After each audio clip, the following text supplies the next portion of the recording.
Alabado sea Cristo. Cuán hermoso es alabar a Dios. Espero escuchar más amenes de ahí. Cuán hermoso es alabar a un Dios vivo. Alabado sea Jesús. Gloria a Dios.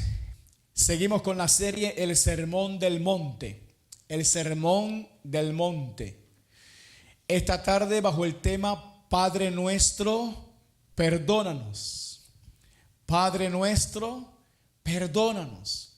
El texto está en Mateo capítulo 6, versículo del 9 al 13. Mateo capítulo 6, versos del 9 al 13. Gloria a Jesús. Dice la palabra de nuestro Dios: vosotros pues oraréis así: Padre nuestro, ¿uso este? ¿Sin problema? Ok. Padre nuestro que estás en los cielos, santificado sea tu nombre. Venga tu reino. Hágase tu voluntad como en el cielo, así también en la tierra. El pan nuestro de cada día, dánoslo hoy. Y perdónanos nuestras deudas, como también nosotros perdonamos a nuestros deudores.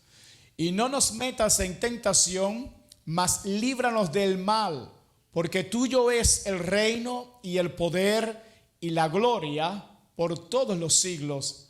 Amén. Amén. Amén. Okay. La semana pasada consideramos la primera de las peticiones personales que aparecen en el Padre Nuestro. Me refiero a el pan nuestro de cada día, dánoslo hoy. Pero en el sermón de hoy vamos a considerar la segunda de las peticiones personales. Y perdónanos nuestras deudas, como también nosotros perdonamos a nuestros deudores. Y ya hemos dicho que estas peticiones personales se pueden resumir de la siguiente manera: provisión, perdón y protección. Provisión, perdón y protección, ¿verdad? La primera de estas peticiones tiene que ver con las necesidades del cuerpo físico. ¿Recuerdan? El pan nuestro de cada día, dánoslo hoy. Es decir, todo aquello que necesitamos para vivir dignamente en este mundo, físicamente hablando. Pero las dos siguientes peticiones tienen que ver con las necesidades de nuestra alma. Escuche, es decir, necesitamos que ser perdonados y necesitamos ser librados de todo tipo de tentación. Hoy estaremos hablando de la primera de esas necesidades de nuestra alma. Me refiero al perdón de todos nuestros pecados. Mis amados, solamente Dios puede perdonar todos nuestros pecados. Por eso Jesús dice que debemos clamar a Él buscando su perdón. El tema del perdón es extremadamente importante. Por lo tanto, necesitamos abordarlo con el mayor nivel de detalles posible. No queremos que usted tenga dudas en un tema tan crucial para nuestra alma. Al estudiar, amados hermanos, nuestro texto en el día de hoy, ¿verdad? Nos damos cuenta cuando el Señor dice: y perdónanos nuestras deudas, como también nosotros perdonamos a nuestros deudores. Cuando usted considera un texto así, se da cuenta, amados hermanos, que el perdón fluye aquí en dos direcciones. Dos direcciones, ¿verdad? Una viene de Dios hacia el hombre, pero la otra es entre los hombres. Entre los hombres. Y perdónanos como también nosotros perdonamos. ¿Se da cuenta? Hay dos direcciones aquí del perdón. Pero para una mejor comprensión del tema, abordaremos hoy la primera de esas direcciones del perdón. Me refiero al perdón que emana de Dios hacia el hombre. La semana siguiente abordaremos el perdón entre los hombres. Así que les invito a que no se pierda esta miniserie que es muy, muy importante. Ahora, noten ustedes que nuestro Señor Jesucristo nos enseña a orar de la siguiente manera: Padre nuestro que estás en los cielos, perdónanos nuestras, ¿qué? Deudas. ¿Sí? Ahora, ¿a qué se refiere? ¿A qué se refiere el Señor Jesús, amados hermanos, cuando usa aquí la palabra deudas? Fíjese, ¿a qué se refiere el Señor cuando usa esa palabra? Si usted va al pasaje paralelo en el Evangelio de Lucas, ¿no? de esta oración modelo, el pasaje paralelo que está allá, usted se dará cuenta que la palabra deudas que se usa aquí en el Evangelio de Mateo se refiere a nuestros pecados. Nuestros pecados. Lucas capítulo 11, versículo 2 al 4, dice: y les dijo, cuando oréis, decid: Padre nuestro que estás en los cielos, santificado sea tu nombre, venga tu reino, hágase tu voluntad como en el cielo, así también en la tierra. El pan nuestro de cada día, dánoslo hoy, y perdónanos nuestros ¿qué? Nuestros pecados, porque también nosotros perdonamos a todos los que nos deben. ¿Se da cuenta? De manera que estamos encontrando aquí que la palabra pecado y deuda están íntimamente relacionadas. Pecado y deuda. ¿Qué significa eso? Significa que el pecado es una deuda que contraemos con Dios. El pecado es una deuda que usted y yo contraemos con Dios. Y en este caso, como Dios es una persona perfecta y eterna, nuestra deuda con Él es eterna, infinita, porque Él es una persona eterna y es una persona perfecta. Así que nuestra deuda con Él es una deuda eterna. Alabado sea Dios. Es por eso que el pago o castigo de esa deuda también es eterno. Es eterno. Ahora, tenga en cuenta que el castigo de cualquier delito que el hombre cometa está íntimamente relacionado con la dignidad del ser que usted ha ofendido. El delito y el castigo de ese delito están íntimamente relacionados con la dignidad del ser que usted ha ofendido. Me explico. No es lo mismo que usted maltrate a una cucaracha a que usted maltrate a la mascota preferida de la casa. No es igual, ¿verdad? No es igual.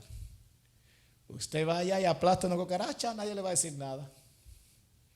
Pero hágalo con la mascota preferida de la casa. A ver qué le van a decir, ¿verdad? Ahora, de la misma manera, no es igual a que usted maltrate a la mascota preferida de la casa, a que usted maltrate a su hermanita más pequeña, que usted debe cuidar. Se va a buscar usted un castigo un poco serio por eso, ¿verdad? Entre una mascota y la hermanita más pequeña que usted tiene que cuidar, si usted la maltrata, el castigo que usted va a recibir va a ser importante, ¿cierto? De igual manera, si usted ofende a Dios, si la ofensa suya es contra Dios, sin duda tu castigo será infinitamente superior, porque has ofendido a un ser infinitamente perfecto y justo. Por eso es que el escritor de Hebreos dice lo siguiente, en Hebreos capítulo 10, verso 28 al 31. Dice: el que viola la ley de Moisés por el testimonio de 2 o de 3 testigos muere irremisiblemente. ¿Cuánto mayor castigo? ¿Se da cuenta? ¿Cuánto mayor castigo pensáis que merecerá el que pisoteare al Hijo de Dios y tuviere por inmunda la sangre del pacto en la cual fue santificado e hiciere afrenta al Espíritu de gracia? Pues conocemos al que dijo: mía es la venganza, yo daré el pago, dice el Señor. Y otra vez el Señor juzgará a su pueblo. Horrenda cosa es caer en manos del Dios vivo. Es algo muy serio pisotear esa sangre del Hijo de Dios, tenerla por inmunda. Es algo muy serio afrentar al Espíritu de Dios. Dice: ¿cuánto mayor castigo pensáis que merecerá? ¿Se da cuenta que el nivel de castigo sube, aumenta en dependencia de la dignidad de la persona que usted está ofendiendo? Lo que estoy tratando de decirles es que el pecado es una deuda eterna contraída con Dios y por tanto merece un castigo eterno, porque es una ofensa cometida contra la dignidad de un ser absolutamente perfecto y eterno. Y por esa razón Dios, como el juez del universo, ha establecido la condenación eterna para todo aquel que peque contra su persona y viole sus leyes eternas. Y esa condenación, mis amados, la Biblia establece que es el infierno. Un lugar de castigo y tormento eterno, donde los hombres van a purgar sus pecados. Pero como nunca pueden purgar ni siquiera uno solo de sus pecados, entonces tendrán que estar allí perpetuamente. Perpetuamente. No sé si están entendiendo lo que yo quiero decirle, pero aquí hay personas que violan la ley. Y el juez dicta una sentencia, tantos años de cárcel, y cuando él cumple su sentencia, supuestamente pagó el delito, salió libre. Pero un hombre que esté bajo el juicio de Dios y vaya al infierno, nunca puede terminar de pagar ni siquiera uno de los tantos pecados que comete. Por lo tanto, no puede salir de ahí, perpetuamente estar allí.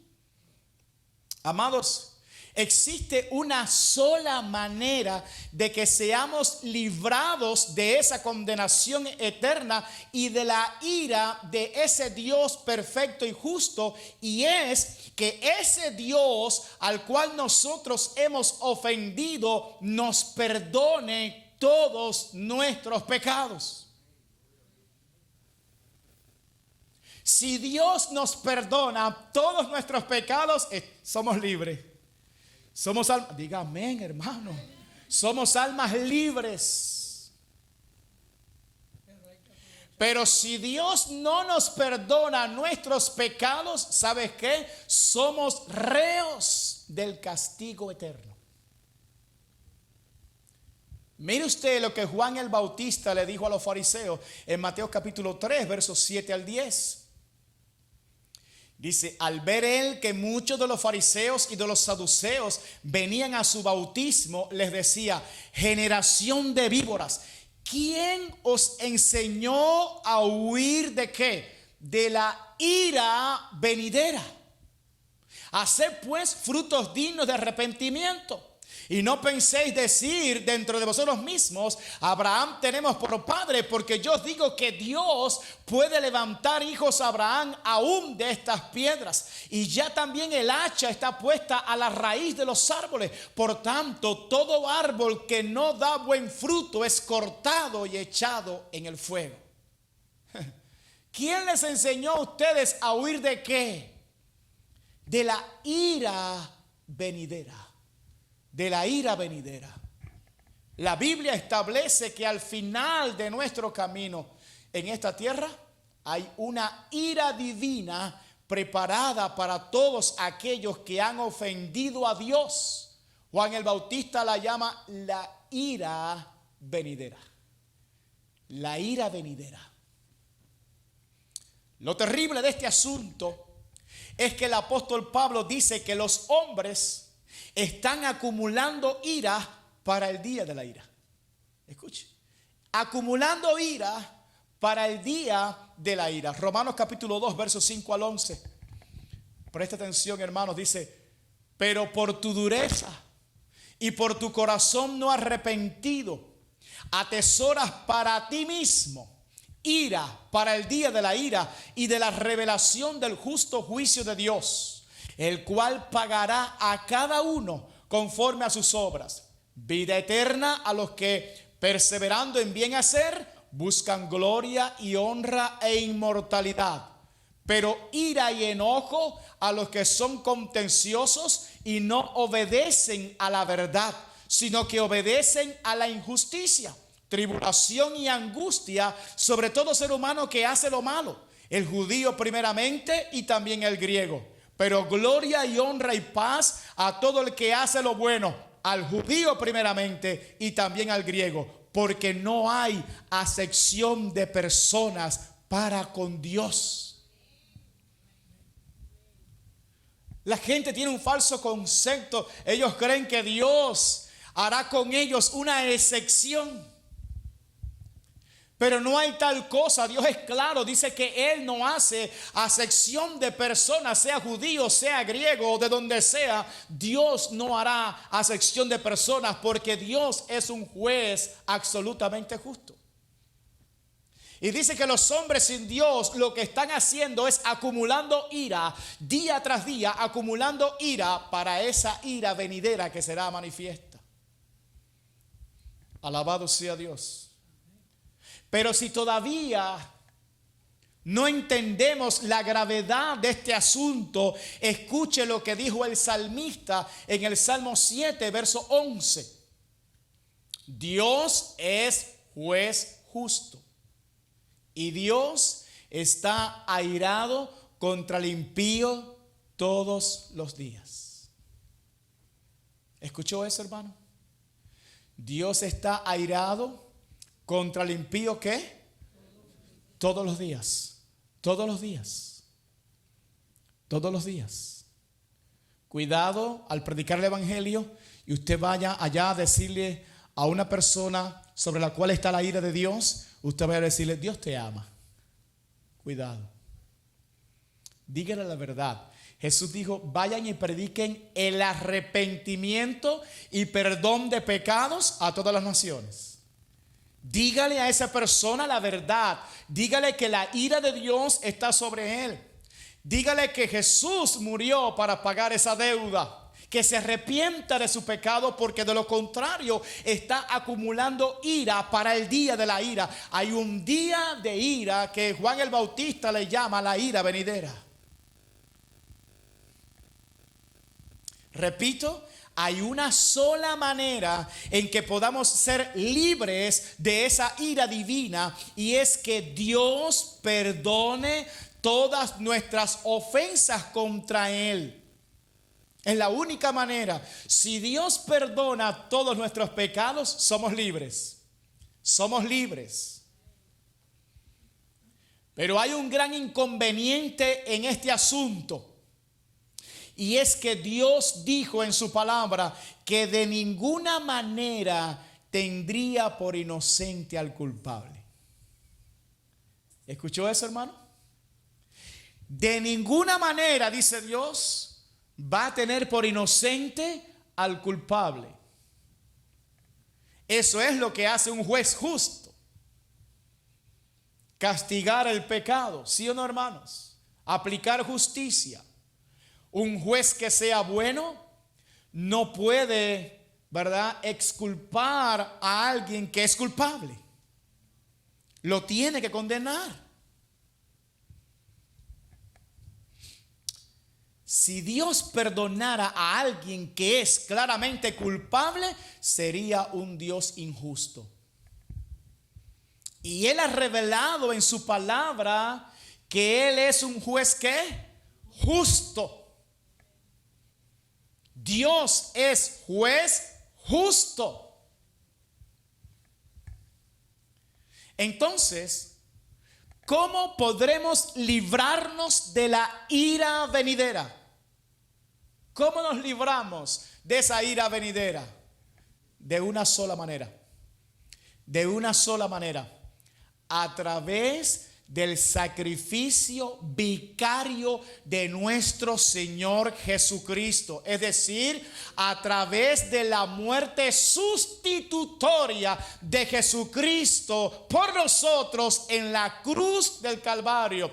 Jesús, el único justo, el único santo, el único bueno, tentado en todo pero sin pecado, llegó a esa cruz para cargar el pecado tuyo y el mío. Y en esa cruz toda la justa ira de Dios cayó sobre él. Ola tras ola de la justicia divina vinieron sobre el Hijo de Dios. Pagó cada uno de nuestros pecados. Escuche, los pecados pasados, los pecados presentes y los pecados futuros fueron expiados por el Hijo de Dios en esa cruz. La justicia perfecta de Dios fue satisfecha por el sacrificio perfecto de su Hijo. Por eso todo aquel que se acerca a Cristo y se arrepiente genuinamente de todos sus pecados y cree en el Hijo de Dios, Dios lo perdona de todos sus pecados. Aleluya. Y no solamente es libre de sus pecados, sino que es libre de la ira venidera. Primera de Pedro capítulo 3 verso 18 dice la palabra de Dios: porque también Cristo padeció una sola vez por los pecados, el justo por los injustos, para llevarnos a Dios, siendo a la verdad muerto en la carne, pero vivificado en espíritu. Alabado sea Dios. ¿Se da cuenta? Él tomó nuestro lugar. Por eso soltaron a Barrabás y no a Jesús. Barrabás nos tipifica a todos nosotros. El que era claramente culpable salió libre, salió absuelto. Y el que era claramente inocente salió culpable, Jesús. Eso fue lo que pasó, eso mismo fue lo que pasó con nosotros. Jesucristo toma nuestro lugar para que tú y yo seamos libres. Primera de Juan capítulo 1 verso 9 dice la palabra de Dios: si confesamos nuestros pecados, Él es fiel y justo para perdonar nuestros pecados y limpiarnos de toda maldad. Mis amados, tú y yo teníamos una deuda eterna con Dios. Pero cuando Jesucristo murió en esa cruz, Él dijo algo. Él dijo: consumado es. ¿Qué fue lo que dijo? Consumado es. En otras palabras, la deuda eterna del hombre ha sido pagada, ha sido cancelada. Aleluya. Por lo tanto, todo aquel que se arrepienta genuinamente de todos sus pecados y crea en Jesucristo, el Hijo de Dios, será perdonado y liberado de la ira venidera. De manera que el perdón divino significa liberación. Significa liberación de la esclavitud del pecado, del poder del pecado, de la pena del pecado, de las consecuencias del pecado, pero de la ira venidera de Dios. Así que Dios nos libra a nosotros de Dios. Jesús, que es Dios, nos vino a librar a nosotros de Dios su Padre a través de su sacrificio en la cruz.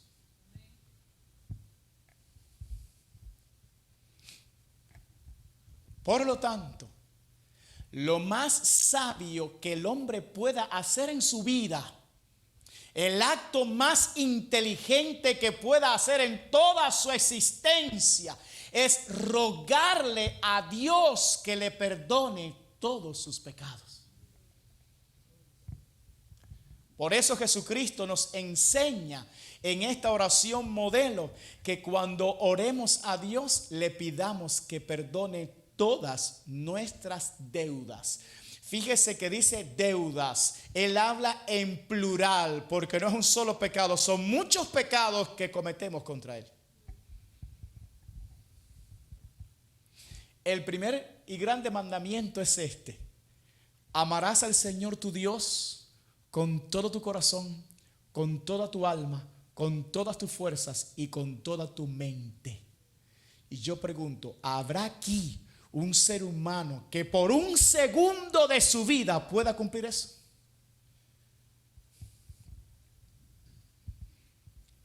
No. Por lo tanto, estamos faltándole a Dios. Estamos en deuda con Dios cada segundo de nuestra existencia. El segundo es semejante: amarás a tu prójimo como a ti mismo. Yo pregunto, ¿habrá aquí algún ser humano que por un segundo de su vida pueda cumplir el segundo mandamiento? No. Estamos faltándole a Dios. Y si seguimos hermano, la lista es interminable. Por eso habla de deudas. Aleluya. Pero en este punto del mensaje es necesario hacer una aclaración muy importante. Muy importante. Escuche. No es lo mismo acercarte a Dios para pedirle perdón siendo tú un esclavo del pecado, un transgresor de la ley de Dios, porque en ese caso Dios no es tu padre, Dios es tu juez. Que acercarte a Él para pedirle perdón siendo un discípulo de Cristo, porque en ese caso Él es tu padre y no tu juez. ¿Cómo nos enseñó a los discípulos Cristo a orar? Padre nuestro, perdónanos. No es igual a cuando alguien no es hijo de Dios y se está enfrentando directamente con su juez. No es igual. En este caso que nos ocupa, hermanos, se refiere aquí en la oración modelo a sus discípulos. A sus discípulos. Personas que ya Dios ha cancelado su deuda, pero lamentablemente todavía pecan. ¿Hay algún cristiano aquí que no peque?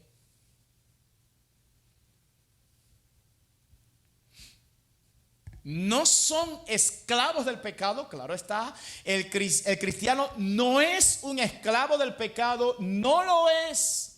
Fuimos libertados del pecado por la gracia de Dios, pero todavía cometen pecado.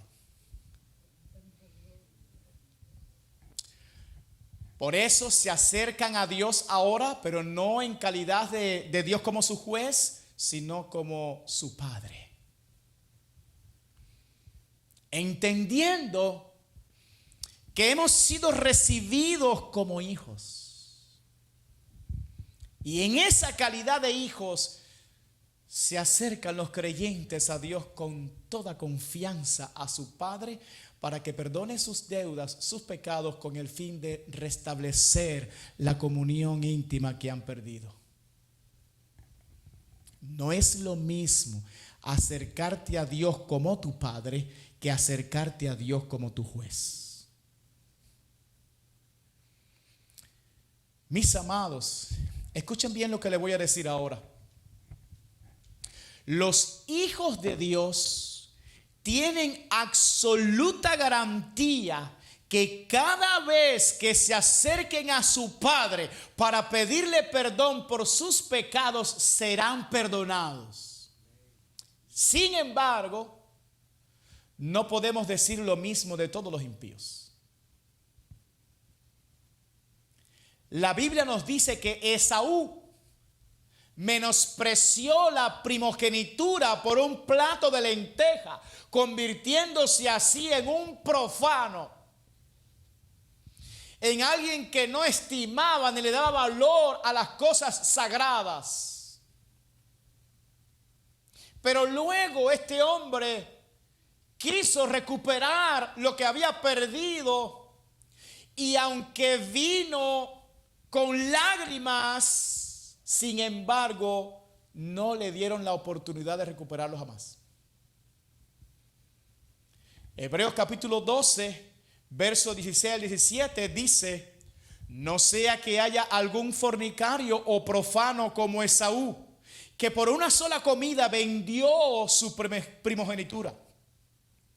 Porque ya sabéis que aún después, deseando heredar la bendición, fue desechado y no hubo oportunidad para el arrepentimiento, aunque la procuró con lágrimas. Tenemos que tener en cuenta estas cosas, hermanos. Por eso dice la Biblia: buscad a Jehová mientras pueda ser hallado, llamadle en tanto que está ¿qué? Cercano.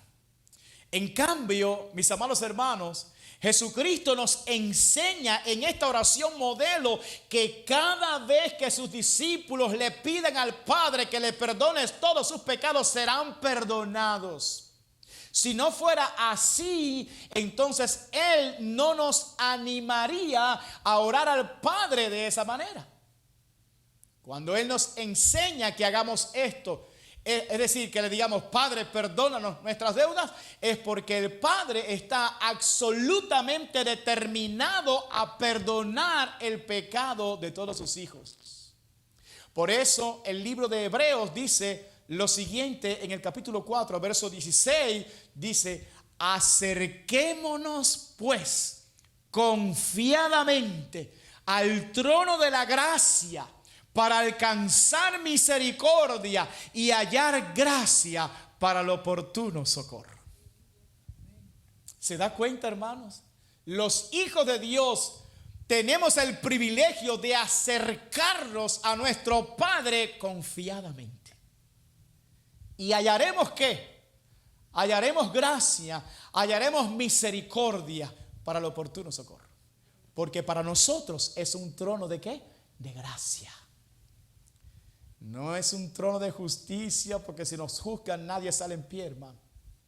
Allí alcanzamos los hijos de Dios gracia y misericordia. ¿Por qué no somos juzgados? Porque ya alguien fue juzgado por nosotros. Alguien pagó por nosotros.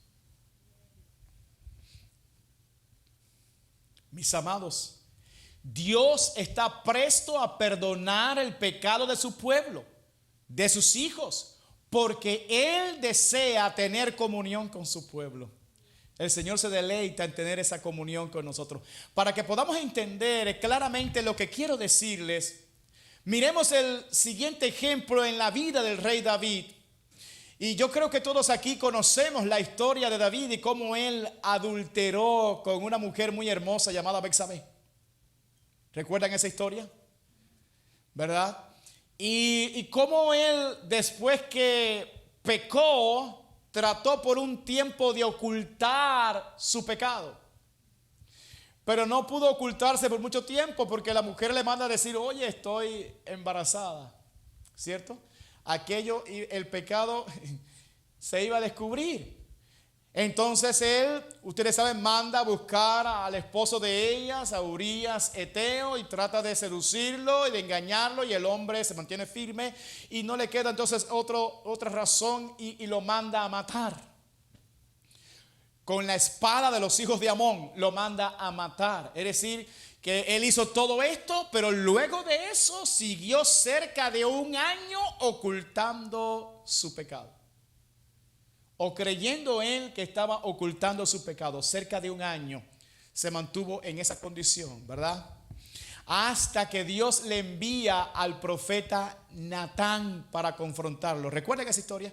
Pero vamos a ver, amados hermanos, en el Salmo 32, versículo 3 al 5, la condición de David mientras se mantuvo ocultando su pecado. Recordemos que David era un hombre conforme al corazón de Dios, que era un hijo de Dios, era un ungido de Dios. Pero había pecado horriblemente y había ocultado su pecado. Vea usted, dice él, mientras callé, se envejecieron mis huesos en mi gemir todo el día. Porque de día y de noche se agravó sobre mí tu mano. Se volvió mi verdor en sequedades de verano. Mi pecado te declaré y no encubrí mi iniquidad. Dije, confesaré mis transgresiones a Jehová y tú perdonaste la maldad de mi pecado. ¿Se da cuenta, hermano? Fíjese que apenas David confiesa su pecado, ¿qué hace Dios? Automáticamente le perdona su pecado. Apenas él confiesa, automáticamente Dios lo perdona. Alabado sea Dios.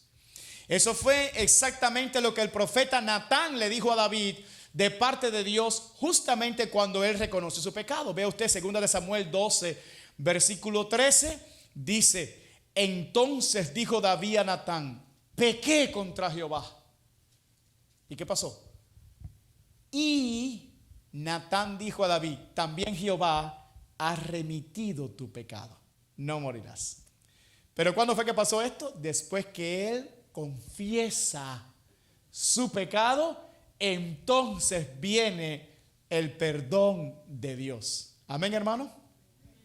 Tal parece que Dios estaba como que esperando que David confesara su pecado para perdonarlo. Y eso es precisamente lo que nos dice el apóstol Juan. En 1 de Juan capítulo 1 versículo 9 dice, si confesamos nuestros pecados, Él es fiel y justo para perdonar nuestros pecados y limpiarnos de toda maldad. Mis amados, la confesión es absolutamente clave para que Dios perdone nuestros pecados. Amén. La Biblia dice que el que encubre sus pecados, ¿qué dice? No prosperará, mas el que los confiesa y se aparta, ¿alcanzará qué? Alcanzará misericordia. ¿Se da cuenta, hermanos? Dios, nuestro Dios, Él se deleita en tener misericordia de su pueblo. Pero es necesario que su pueblo confiese sus pecados a Él todos los días. Todos los días. Nunca trates de ocultar tus pecados ante Dios, porque eso traerá ruina a tu vida. Lo dijo el rey David. Mientras callé, se envejecieron mis huesos en mi gemir todo el día. Se volvió mi verdor en sequedades de verano. Y dije, confesaré mis transgresiones y tú perdonaste. Si callamos y no confesamos, viene ruina a nuestra vida. Pero apenas confesamos el pecado, Dios está dispuesto a perdonar el pecado de sus hijos. Alabado sea Dios. Nunca trates de ocultar tus pecados ante Dios, porque eso traerá ruina a tu vida. No podrás caminar con un Dios santo a menos que lo hagas con un corazón limpio. La Biblia dice, andarán dos juntos si no estuvieran de acuerdo. Ahora, amados hermanos, es necesario que entendamos algo. El hecho de que Dios está siempre dispuesto a perdonar el pecado de sus hijos no quiere decir que esto sea un permiso legal para que nosotros pequemos libremente. No.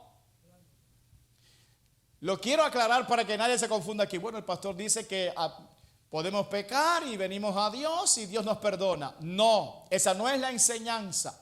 Porque si usted peca de esa manera, usted actúa de esa manera, significa sencillamente que usted no es un hijo de Dios.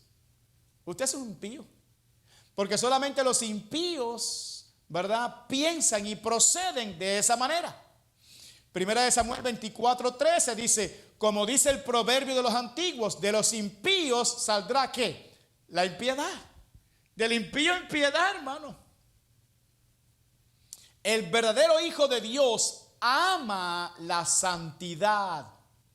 Y cuando peca, le duele en su corazón a volver a ofender a su padre.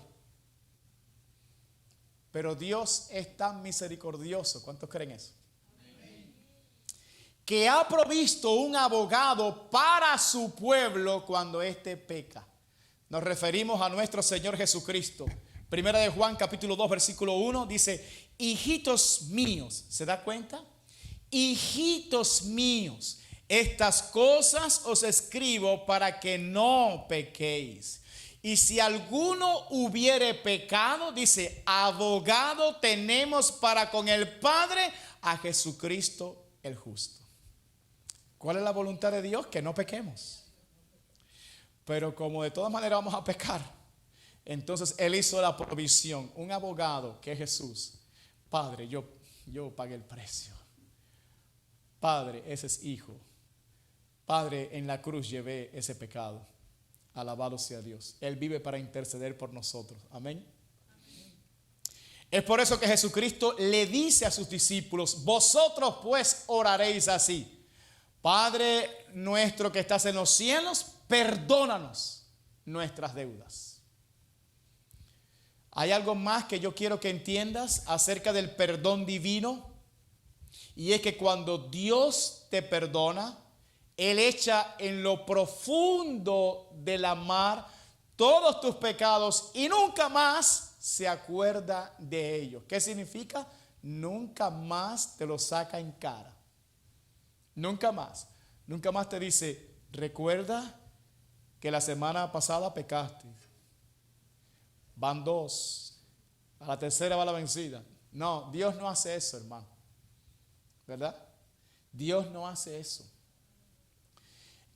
Cuando Él te perdona el pecado, Él lo echa en lo profundo de la mar, significa nunca más te lo saca en cara, nunca más, nunca más.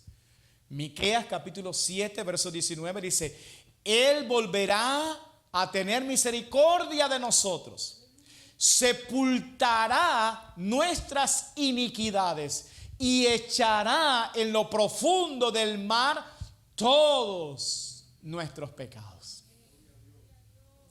Mis amados, este es el verdadero perdón divino. Un perdón que libera. Un perdón que hace que tú recuperes la comunión que habías perdido con tu Padre Celestial.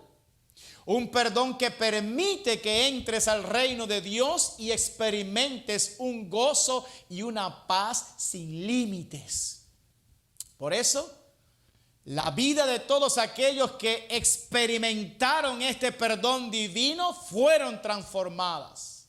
Zaqueo, nos dice la Biblia, que era un avaro y un ladrón, sin embargo decidió dar la mitad de sus bienes a los pobres y dijo, y si en algo he defraudado a alguno, se lo devuelvo cuadruplicado. ¿Qué pasó? Experimentó el perdón de Dios, la salvación de Dios. Aleluya. La mujer pecadora, la Biblia dice que no cesaba de llorar a los pies de Cristo, que con sus cabellos secaba sus pies, que derramó un perfume de alto precio porque el perdón de Cristo le devolvió la dignidad. Pedro, Juan, Andrés, Mateo, los apóstoles dejaron todo lo que tenían para seguir a Cristo, porque fueron perdonados. ¿Recuerdan a Pedro diciendo, apártate de mí, Señor, que soy un hombre pecador? Jesús le dijo, desde hoy serás un pescador ¿de qué? De hombres. Lo dejaron todo, hermano. Pasó por donde estaba Leví, aquel cobrador de impuestos, y Jesús le dijo, sígueme. Lo dejó todo, hermano. El perdón de Dios dignifica a la persona. El perdón de Dios libera. El perdón de Dios santifica. Amén, hermanos. El perdón de Dios da vida. Saulo de Tarso, después de ser el enemigo número 1 de la iglesia y su perseguidor, cuando fue perdonado por Cristo, se convirtió en el más grande de todos los discípulos. Y yo diría de todas las épocas. Aleluya. Todos los que han experimentado el perdón divino saben que sus almas han sido liberadas de una profunda esclavitud. Y por lo tanto, su vida la han puesto al servicio de Cristo. Porque lo que Él le ha brindado, la libertad que Él le ha brindado, no se la ha brindado nadie más. ¿Ustedes recuerdan cuando el Señor liberó a aquel hombre endemoniado, el gadareno? Ese hombre quería seguir a Jesús. Déjame ir contigo, le dijo. Yo quiero montarme en tu barca. Eso sucede cuando tú eres perdonado, cuando tú recibes ese perdón que libera. Tú quieres montarte en la barca con Cristo. Pero Jesús le dijo, vete a los tuyos y cuéntales cuán grandes cosas ha hecho Dios contigo y cuánta misericordia ha tenido contigo. Y él se fue a Decápolis y comenzó a publicar lo que Dios había hecho en él. Eso lo hace el poder del perdón de Dios en un alma. Alabado sea Dios. Cuando tú eres perdonado, tú corres a los pies de Cristo y le dice, déjame servirte. Déjame servirte. Amén. Pero el día que tú vuelves a pecar contra Cristo, ese día vuelves a los pies del Maestro llorando y le dices, Señor, perdóname. Perdóname. Aleluya. Quiero restaurarme contigo. Quiero volver a tener esa comunión íntima contigo. Mis amados, solo Dios puede perdonar todos nuestros pecados. Por eso Jesús dice que debemos clamar a Él buscando su perdón cada día. Cada día. Yo quiero concluir con una palabra para aquellos que todavía no son creyentes entre nosotros. Yo dije ahorita que ciertamente Esaú no recibió una oportunidad para el arrepentimiento, pero eso no significa que tú no la vas a recibir. De hecho, todos los que hoy somos hijos de Dios y que estamos aquí, en el pasado estuvimos en la misma condición que tú. Pero decidimos obedecer el llamado de Dios y rogarle a Él que perdonara todos nuestros pecados. Y Él lo hizo. Y Él lo hizo. Y hoy disfrutamos de una libertad gloriosa que nos concedió por medio de su perdón. Aleluya. Tú también puedes disfrutar de esa dicha de ser perdonado. El rey David dijo en el Salmo 32, versos 1 y 2, bienaventurado aquel, escuche la palabra, bienaventurado aquel cuya transgresión ha sido perdonada y cubierto su pecado. Bienaventurado el hombre a quien Jehová no culpa de iniquidad. Aleluya. Y en cuyo espíritu no hay engaño.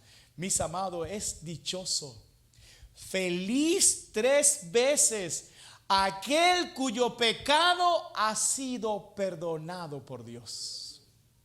Querido amigo, tú no tienes por qué seguir bajo la condenación de tu pecado, porque Jesucristo, el Hijo de Dios, ya pagó por ti en esa cruz. Yo te animo a seguir el consejo del apóstol Pedro, cuando dijo en Hechos capítulo 3, verso 19, así que arrepentíos y convertíos para que sean borrados vuestros pecados, para que vengan de la presencia del Señor tiempos de refrigerio. Aleluya. ¿No te has preguntado por qué no tienes ese tiempo de refrigerio que tanto necesitas en tu vida? La respuesta es muy sencilla. Es porque tú necesitas rogarle a Dios que perdone todos tus pecados.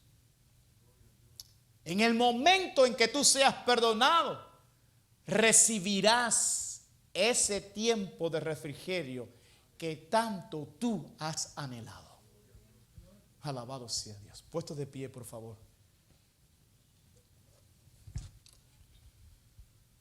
Gloria a Dios.